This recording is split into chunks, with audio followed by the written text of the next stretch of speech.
अस्सलामुअलैकुम my YouTube family, कैसे हैं आप सब। उम्मीद है कि आप सब खैरियत से होंगे। आज हम बनाएंगे बग़ैर कीमे के, बग़ैर ढेर सारी सब्जियों के और बग़ैर दालों के बहुत ही ज़्यादा डिलीशियस से कबाब।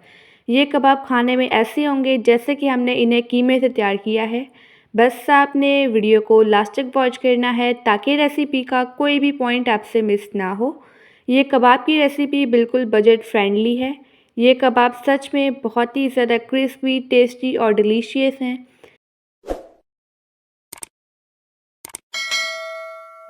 चलें बग़ैर टाइम वेस्ट किए कबाब बनाना स्टार्ट करते हैं। कबाब बनाने के लिए मैंने लिए हैं आधा किलो के बराबर आलू। आलू को मैंने छीलकर अच्छी तरह से वॉश करके कट कर लिया था, ठीक है। अब इन आलूओं को हम एक चॉपर में ऐड करेंगे और इन्हें अच्छी तरह से चॉप कर लेंगे। आलूओं को ग्रेट नहीं करना है, हमने चॉप करना है। मैंने सारे आलूओं को अच्छी तरह से चॉप कर लिया है। अब हम एक बाउल में रखेंगे छन्नी और ये चॉप किए हुए आलू ऐड कर देंगे छन्नी में। अब इन्हें चम्मच की मदद से हम प्रेस करेंगे ताकि आलूओं का जो पानी है वो स्क्वीज़ हो जाए। मैंने सारे आलूओं का पानी स्क्वीज़ कर लिया है। जो आलूओं का पानी आया है इससे हम वेस्ट कर लेंगे।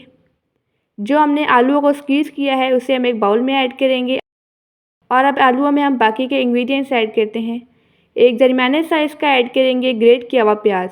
प्याज को मैंने ग्रेट करके इसका पानी भी स्क्वीज़ कर लिया था। एक खाने के चम्मच के बराबर ऐड करेंगे हरी मिर्च का पेस्ट। एक खाने के चम्मच के बराबर अदरक लहसुन का पेस्ट ऐड करेंगे। अब इसमें हम कुछ स्पाइसेस ऐड करते हैं। एक चाय के चम्मच के बराबर ऐड करेंगे कुटी हुई लाल मिर्च। एक खाने के चम्मच के बराबर ऐड करेंगे ज़ीरा पाउडर। एक खाने के चम्मच के बराबर भुना कूटा धनिया। एक खाने के चम्मच के बराबर ऐड करेंगे चपली कबाब का मसाला। अगर आपके पास चपली कबाब का मसाला ना हो तो आप इसकी जगह अनारदाना भी ऐड कर सकते हैं। 5 खाने के चम्मच के बराबर ऐड करेंगे मैदा। मैदे की जगह आप बेसन भी ले सकते हैं। और 1 खाने के चम्मच के बराबर कॉर्नफ्लोर ऐड करेंगे। अब इन तमाम चीज़ों की अच्छी तरह से मिक्सिंग कर लेंगे। अगर मैदे की और नीड हुई तो हम और मैदा भी ऐड कर सकते हैं, ठीक है। हमने इसमें अभी तक नमक ऐड नहीं किया है। अब इसमें हम 1 चाय के चम्मच के बराबर नमक ऐड करेंगे। नमक हमने बाद में इसलिए ऐड किया है, इससे जो हमने सब्जियां ऐड की हैं वो फिर पानी छोड़ देंगी।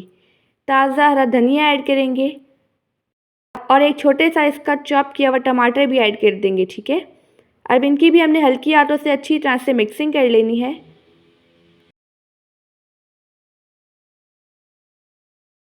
कबाब का मिक्सचर तैयार हो चुका है। अब इसके हम कबाब तैयार कर लेंगे, ठीक है। इस मिक्सचर को हमने रेस्ट वगैरह नहीं देना है, हमने डायरेक्ट कबाब बनाकर फ्राई कर लेने हैं। मैंने इसका कबाब तैयार कर लिया है। अब इन कबाब को हम फ्राई करते हैं। मैं सेम इसी तरह से सारे कबाब तैयार करती जाऊंगी और ऑयल में ऐड करती जाऊंगी। ऑयल को मैंने मीडियम फ्लेम पर गर्म कर लिया था। अब इसमें 1 बाय 1 करके हम कबाब ऐड करेंगे। इन कबाब को हमने 2 से 3 मिनट के लिए अच्छी तरह से एक साइड से फ्राई करना है और फिर दूसरी साइड से भी सेम इसी तरह से हम फ्राई कर लेंगे ताकि ये अच्छी तरह से कुक हो जाए और इन पर खूबसूरत सा गोल्डन सा कलर आ जाए। अगर आपको वीडियो अच्छी लगे तो वीडियो को लाइक कर दीजिएगा और एनबी कुकिंग को सब्सक्राइब भी कर लें। मैं डेली बेसिस पे आपके लिए मज़ेदार सी स्पेशल सी रेसिपीज़ लेके आती हूँ। कबाब की साइड चेंज करेंगे और दूसरी साइड से भी इन डिलीशियस से कबाब को फ्राई करेंगे। कबाब अच्छी तरह से फ्राई हो चुके हैं। अब मैं सेम इसी तरह से सारे कबाब फ्राई कर लूँगी। यहाँ पर मैंने सारे कबाब फ्राई कर लिए हैं। इन कबाब को हमने बग़ैर कीमे के बनाया है, लेकिन खाने में इनका टेस्ट बिल्कुल कीमे के कबाब जैसा होगा। अब मैं आपको एक तोड़ कर दिखाती हूँ। आई होप कि आपको आज की रेसिपी बहुत ही ज़्यादा पसंद आई होगी। आप सब अपना ढेर सारा ध्यान रखिएगा, मुझे अपनी दुआ में याद रखिएगा। अब मिलते हैं कल किसी नई रेसिपी के साथ। जब तक के लिए अल्लाह हाफिज़, बाय बाय।